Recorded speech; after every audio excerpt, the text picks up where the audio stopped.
గాజీ. ఇప్పుడు అందరి నోట ఈ పేరే వినిపిస్తుంది. గాజీ హిస్టరీ ఇప్పుడు సినిమాగా రావడంతో అప్పుడు జరిగిన ఈ యుద్ధం గురించి ఇప్పుడు చాలా మందికి ఈ విషయం తెలిసింది. పాకిస్తాన్కు చెందిన గాజీ సబ్మెరైన్ విశాఖ సమీపానికి ఎందుకు వచ్చింది?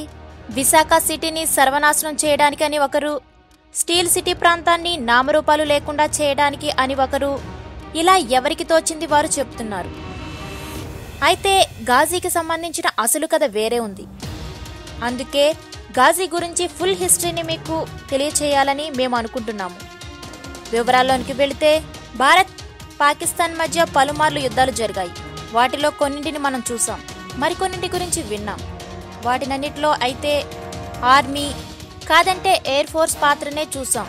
కానీ మనం చూడని, కనీసం సరిగ్గా వినని మరో యుద్ధం కూడా దాయాది దేశాల మధ్య జరిగింది. అదే నేవీ పాల్గొన్న యుద్ధం.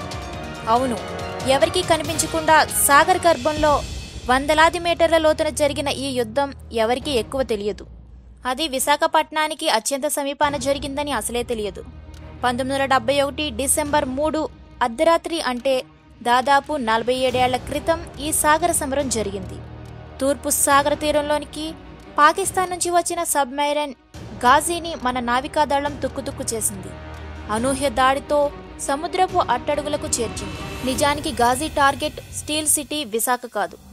దాని అసలైన లక్ష్యం మన ఐఎన్ఎస్ విక్రాంత్.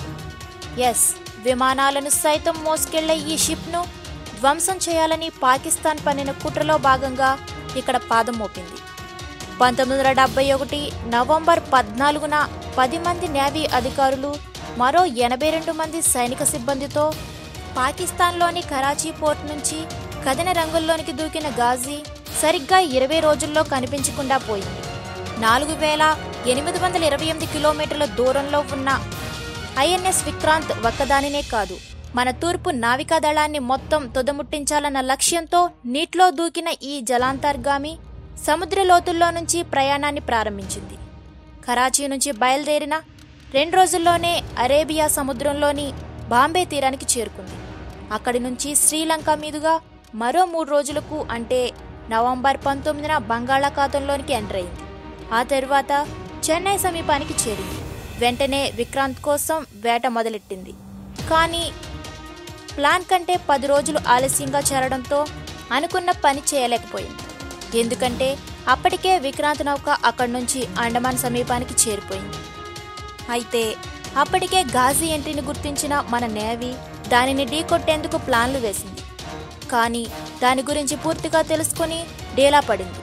ఎందుకంటే గాజీ అమెరికా జలంతర్గామి, అప్పటికి ప్రపంచంలోనే అత్యంత శక్తివంతమైనది. అగ్రరాజ్య అస్త్రంగా కొంతకాలం పనిచేసిన ఈ సబ్మెరైన్ 1964లో పాక్ చెంతకు చేరింది. దీనిని లీజుకు తీసుకున్న పాకిస్తాన్ భారత్ వైపు గురిపెట్టింది.